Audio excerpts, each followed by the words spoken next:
Finalmente a Mercedes conseguiu sair do zero nessa temporada 2022 da Fórmula 1 e logo com uma dobradinha em Interlagos, largando na primeira fila, mas como é de praxe aqui no Gil Responde, vocês querem saber da equipe que perdeu, até porque teve treta lá na Red Bull, né? Só explicando para quem está chegando agora, o Gil Responde funciona assim: depois de cada corrida eu coloco nos stories do meu Instagram, MyF1Live, como vocês podem ver aqui, uma caixinha de perguntas, e aí vocês fiquem à vontade para perguntar o que vocês quiserem, as perguntas que mais se repetem e também as mais interessantes eu respondo por aqui. Começando o climão da Red Bull, né? Como ficou o clima na Red Bull? Ficou mais pesado depois do GP?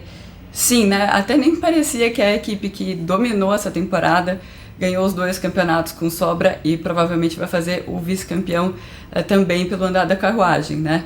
O clima pesado lá sim, porque o Sérgio Pérez deixou o Max Verstappen passar com a promessa de que, olha, ele está passando, porque chegou no final ali, depois do safety car, o Sérgio Pérez, que não tinha mais pneu diferente para colocar, estava com pneu médio, estava perdendo um monte de posições por conta disso, era o único lá com pneu médio lá no bolo da frente, e até que ele chegou perto do Verstappen estava com muito mais ritmo, então a equipe falou, então deixa o Verstappen passar, ele vai tentar passar o Alonso que está na frente dele, e se ele não conseguir, a gente inverte novamente, porque você está lutando pelo vice-campeonato. Mas o Verstappen não quis voltar a inverter a posição. Depois ele saiu do carro, ele não passou pela área de entrevistas de TV, ele foi direto na equipe, ficou lá mais ou menos uns 20 minutos conversando com a equipe e voltou falando o seguinte: eu realmente, me pediram para eu dar a posição para o Checo, eu não dei por uma coisa que aconteceu no passado. Ele não falou o quê, ele falou que ele já tinha explicado durante a pausa de agosto para a equipe que ele não iria ajudar o Pérez, e o que os holandeses estavam na posição do nosso lado, e eu estava conversando com o produtor da TV holandesa, e ele falou, é Mônaco, com certeza, ele nunca engoliu aquela história de Mônaco, ele e o pai dele tem certeza de que o Pérez bateu de propósito na classificação em Mônaco, lembrando que o Verstappen estava atrás do Pérez naquela última volta e acabou ficando com o 4º lugar porque a sessão foi interrompida. E depois na corrida ele acabou tendo a estratégia menos otimizada, porque ele estava mais atrás, não sei se vocês lembram, foi uma corrida complicada, com chuva e tudo mais, e o Pérez acabou vencendo. E dias depois daquela corrida, o Jos Verstappen publicou um comunicado falando que era um absurdo o que tinha sido feito, que o Max precisava ter as melhores estratégias, que era o primeiro piloto da equipe, e algo nesse sentido aí, que foi muito comentado no Azerbaijão, eu lembro, mas depois essa história acabou morrendo, porque o Max foi ganhando várias corridas. Naquele momento do campeonato, o Pérez até estava chegando mais perto do Max no campeonato. O Max tinha tido 2 abandonos no começo da temporada, né? A gente até esquece o que aconteceu lá no começo. Mas essa história acabou morrendo, pelo menos na imprensa, quando o Max começou a ganhar tudo e ficou claro que ele seria campeão. Mas dentro ali da Red Bull a história não morreu, e aí a gente entende todos os comentários do Max no GP do México falando, não sou Papai Noel para ficar dando presente. Ele realmente estava na cabeça dele que ele não iria ajudar o Pérez, porque ele sente que ele foi prejudicado de propósito pelo Pérez. Não se sabe se foi ou se não foi, mas isso é uma coisa que ele falou repetidamente para os holandeses. Mas quando depois ele deu todas as entrevistas para as TVs, deixando isso bastante claro, ele não falou em nenhum momento foi Mônaco, mas é uma coisa que ele deixava subentendido, e depois falou com a imprensa escrita, e depois, no finalzinho, quando estava todo mundo indo embora, eu vi uma conversa, não era uma conversa na verdade, parecia mais um sermão do Jonathan Whitley, que é o Racing Director da Red Bull, é um dos caras-chave aí da Red Bull, ele falando rispidamente até com o Max, e o Max só dizendo sim, sim, sim, sim, senhor. Eu não vi toda essa conversa, eu não vi se depois o Max começou a falar, mas teve repercussão dentro da equipe as entrevistas que ele deu sim Vamos ver como vai estar o clima da equipe para Abu Dhabi e se o Pérez precisar da ajuda do Verstappen de novo em Abu Dhabi, o que vai acontecer, né? Pelo que a gente conhece do Max, eu não imagino que ele vá dar o braço a torcer ou voltar atrás, né? O Max é daquele jeito até o final, ame-o ou deixe-o. Outra pergunta sobre a Red Bull, por que as Red Bull tiveram tanta dificuldade de acompanhar as Mercedes em Interlagos? Você tem alguns fatores aí, mais para frente eu falo da melhora da Mercedes, mas especificamente em Interlagos aconteceu a mesma coisa que aconteceu na última vez que a Red Bull tinha perdido uma corrida lá no GP da Áustria. Quem lembra o GP da Áustria aí, levanta a mão. Foi um GP em que, inclusive, são pistas que não são muito diferentes, Áustria e Interlagos, pistas curtas, embora as curvas de Interlagos sejam mais técnicas. A Red Bull não conseguiu encontrar o melhor acerto para front to back, como eles falam, né? Quando eles tentavam acertar a dianteira, a traseira ficava ruim, e principalmente eles acertaram a traseira e a dianteira estava muito ruim na corrida, e isso parecia piorar muito com a pista mais fria. E a Mercedes, por sua vez, eles não parecem ser tão sensíveis assim à temperatura. E a gente viu a Red Bull, sim. Então, o que a gente viu na outra corrida na Cidade do México, os treinos livres foram disputados com a pista mais fria e depois a pista foi ficando mais quente na corrida.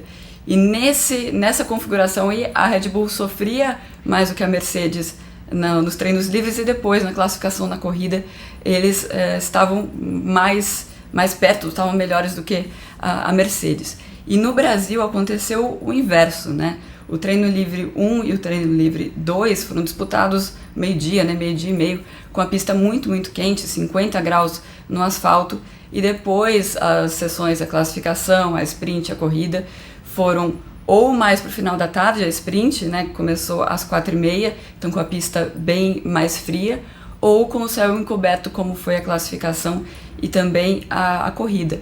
E nessa configuração, nesse tipo de temperatura do asfalto, a Red Bull estava saindo bastante de frente e com isso eles estavam comendo muito os pneus deles. Então isso explica por que essa queda da Red Bull, mas você também tem uma Mercedes que está, principalmente desde do GP da Bélgica, eu vou explicar isso, mais perto da luta pelas vitórias. Muita gente perguntando, o Hamilton não atacou o Russell porque ele não quis no final, acho meio injusto falar nisso, né? O Russell controlou a corrida com facilidade o tempo inteiro. Aliás, né, foi engraçado o Russell falando que quando ele viu o safety car foi umas 15 voltas para o final, ele pensou, típico, né? Típico o que vai acontecer comigo. Eu fiz tudo certinho até aqui, tá tudo controlado, mas agora vai estar todo mundo junto de novo. E lembra, né, o que aconteceu no GP de Sakir, quando ele estava substituindo o Hamilton em 2020, parecia que ele ia ganhar a corrida, depois acabou dando tudo errado. Tantas vezes que ele estava próximo de chegar nos pontos pela primeira vez na Williams e tudo deu errado. Então, esse tipo de pensamento que o George teve quando esse tipo de coisa voltou para a cabeça dele, quando ele viu o safety car com poucas voltas para o final. Mas aí, logo na primeira volta, ele abriu 0,9, se não me engano, ele já conseguiu abrir uma distância boa. O Hamilton estava com uma configuração com menos asa, então o Russell tinha motivos para estar preocupado. Em termos de pneu, eles estavam mais ou menos igualados, mas ele parecia ter o controle sim. Do lado do Hamilton, o que ele disse é o seguinte, a minha esperança para vencer a corrida era tentar ir mais longe nos meus stints, então atrasar ao máximo as minhas paradas, para no final eu ter uma diferença de pneu para conseguir ir para cima do Russell. Eu sabia que a única maneira de eu vencer era se eu tivesse pneu mais novo no final. Acontece que perto da última parada do Hamilton, ele foi chamado antes do que ele gostaria de ser chamado, porque a Red Bull chamou o Pérez e o Pérez estava mais ou menos perto do Hamilton. Eles estavam com medo de levar o undercut da Red Bull. Por conta disso, ele foi chamado mais cedo e perdeu essa vantagem que ele estava tentando construir de tempo de vida dos pneus. Então, ele mesmo julgou no final, ele disse isso, que ele julgava que não valia a pena ele tentar brigar com o Russell, porque seria muito difícil passar o Russell andando muito bem, com o mesmo carro, mesma situação de pneu, ele julgou que não valia a pena. Dito isso, isso não quer dizer que ele deixou o Russell vencer, né? O Russell construiu essa vantagem ao longo do final de semana. Queria aproveitar para falar no paddock da Fórmula 1 com a Ju, agradecer a todo mundo que foi ao nosso encontro na sexta-feira. Sexta-feira foi aquele dia complicado, até eu mesma eu me atrasei em 1 hora, eu que sou britânica na minha pontualidade, me atrasei em 1 hora para conseguir chegar, foi um inferno para todo mundo conseguir chegar, mas quem conseguiu acabou saindo bastante feliz, porque eu dei a sorte, né, eu dou sorte de algumas coisas às vezes, da Haas ter sido super generosa, e eles disseram pra mim, eu vou te dar 10 bonés. Quando eu cheguei lá, me deram 2 sacolas lotadas de boné, bem no dia da pole do Magnussen, e aí todo mundo saiu com boné lá do evento. Queria agradecer, e o ano que vem tem mais, e fica aqui o convite, se vocês ainda não conhecem o projeto, tem podcast exclusivo, newsletter, lives exclusivas, muitos mimos para os assinantes do Catarse. Continuando a nossa programação normal aqui, quão determinantes para a Mercedes foram as mudanças de regulamento ao longo do ano. Basicamente, a diretiva técnica da Bélgica, né? Aquilo ajudou a Mercedes. Até lembro que quando saiu tudo isso no Canadá, vai ajudar a Mercedes, vai ser pior para a Mercedes e tal, e no final acabou ajudando.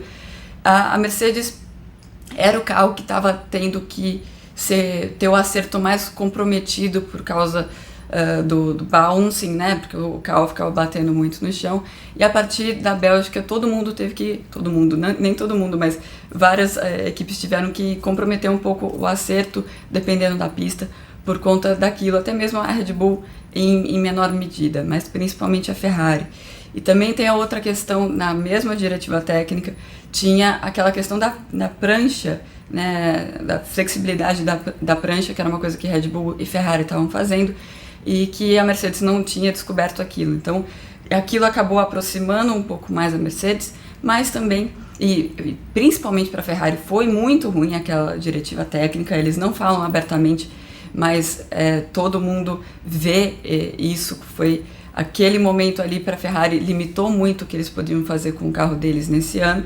E também tem a evolução da Mercedes, quando eles entenderam finalmente o que estava acontecendo no carro. Mas como a Mercedes não trouxe tantas novidades assim no carro, só mexeram um pouquinho aqui e ali, a gente entende realmente que aquela diretiva técnica foi importante para esse crescimento deles na parte final da temporada. E pensando no ano que vem, né, o que eu estou ouvindo sobre o ano que vem, que eles mudaram de novo o regulamento ali no assoalho, é melhor para a Red Bull o que eles fizeram. Mas isso é papo para mais adiante, porque vamos falar aqui de Interlagos rapidinho. Muita gente perguntando por que o Toto não estava aqui em Interlagos. Com a temporada tão longa, é muito normal você ter rotação de vários membros da equipe, de várias equipes, as equipes que podem fazer essa rotação. E no caso do Toto, isso chama muita atenção, né? O Toto não ter ido para Interlagos, mas ele escolhe algumas corridas para não ir. Ele tem outros afazeres também, por causa da família também. E por que Interlagos, né? É uma viagem longa, campeonatos estão decididos, e logo depois vem Abu Dhabi. E em Abu Dhabi todo mundo vai estar, porque Abu Dhabi é um GP bem de business. Muitos patrocinadores ou patrocinadores que estão em prospecção, eles vão para Abu Dhabi. É um GP em que as equipes recebem muitos patrocinadores, e aí todo mundo vai para lá. Então é para se concentrar realmente na etapa de Abu Dhabi, e por causa da viagem também. A melhor pergunta desse Ju Responde: como faz para ressuscitar o Charlie Whiting? Eu não tenho resposta para essa pergunta, mas isso resolveria alguns problemas da Fórmula 1. O bom senso do Charlie Whiting resolveria algumas coisas. Essa pergunta veio por causa do que aconteceu com o Tsunoda, né? Quando deu a relargada do safety car, a gente viu um carro indo para a esquerda, no cantinho, no muro, esperando todo mundo passar para ele se juntar atrás da fila. O que aconteceu depois, a FIA explicou. Bom, eu estava assistindo a corrida do lado de um membro da Pirelli que estava ouvindo os rádios das equipes e disse para mim, você não vai acreditar, durante o safety car, esqueceram de falar para o Tsunoda que ele tinha que descontar a volta. Foi isso que ele ouviu no rádio das equipes, mas a explicação oficial da FIA é que ele, por causa de onde estão as linhas do safety car, coisa da parte de cronometragem mesmo do sistema, ele aparecia como um piloto que já estava na volta certa, já teria descontado uma volta pelo momento em que ele passou na linha do safety car. Então ele entrou num limbo em que no sistema ele tinha descontado uma volta e na pista ele não tinha descontado uma volta. Se ele descontasse de novo na pista, no sistema ia dar, eu acredito pelo que eu entendi, ele na primeira colocação, porque ele teria descontado 2 vezes a volta. Então eles decidiram, estava naquela discussão o que a gente vai fazer com ele, e eles decidiram fazer fazer com que ele descontasse de uma outra maneira, deixando todo mundo passar. Imagino eu que o Charlie Whiting teria uma solução com mais bom senso do que isso, mas infelizmente não dá para ressuscitar o Charlie. Rapidinho aqui, por que o Vettel não foi P10 sendo que ele estava na frente do Stroll o tempo inteiro? Aconteceu a mesma coisa que aconteceu na Red Bull, também aconteceu na Aston Martin. O Vettel ouviu a ordem de equipe, deixa o Stroll passar, ele está com o pneu mais novo, ele pode atacar o Bottas. Se ele não conseguir passar o Bottas, ele dá a posição de volta, e ele não deu a posição de volta. O Vettel não estava irritado como o Verstappen estava, acho que ele já não está escolhendo mais essas brigas, mas isso não quer dizer que ele não esteja interessado aí no crescimento da equipe, tanto que ele continua sendo, como sempre foi a carreira inteira, um dos últimos caras a sair da pista no sábado, tendo todas as reuniões com os engenheiros, e ele continua trabalhando muito duro, e mesmo que o companheiro dele tenha jogado ele para fora da pista no sábado e tenha feito isso no domingo, ele segue trabalhando e sem fazer muito alarde por conta desse tipo de coisa que acontece lá na Aston. E a última pergunta se repetiu bastante sobre o Enzo, né? O Enzo apareceu bastante nesse final de semana. Se ele ficar em P3 na Fórmula 2, ele tem chance na Williams? Não, o projeto da Williams é o Logan Sargent e está muito bem encaminhado, né? O Logan fez mais uma sessão de FP2 no Brasil, vai fazer também em Abu Dhabi, e está bem encaminhado pro Logan pegar essa vaga na Williams. E o Enzo vai estar com a Carlin no ano que vem. Ele está dentro agora do programa da Red Bull e vai correr com a Carlin na Fórmula 2. Vai ser importante para ele trabalhar com uma equipe com mais estrutura, e agora ele começa também a ir na fábrica da Red Bull, fazer simulador lá. É importante para ele ter esse tipo de experiência. E essa coisa de academia de piloto, né, é sempre muito... academia de jovens, é muito difícil você saber qual é a academia em que a fila vai andar, né? Por muito tempo a academia da Ferrari estava truncada, depois a academia da Alpine estava truncada, e daí foi a academia da Alpine. É muito difícil você julgar, mas nesse momento a academia da Red Bull é aquela que está andando mais, até porque eles por 2 vezes, uma coisa que eles nunca tinham feito, né?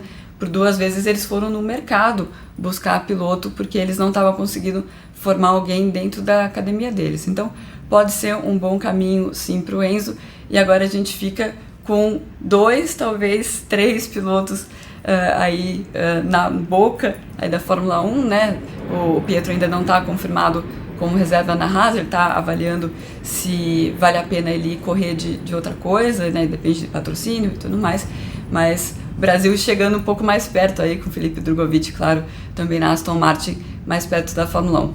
Esse foi o Ju Responde do GP de São Paulo, e eu volto com o último Ju Responde da temporada na semana que vem, depois de Abu Dhabi.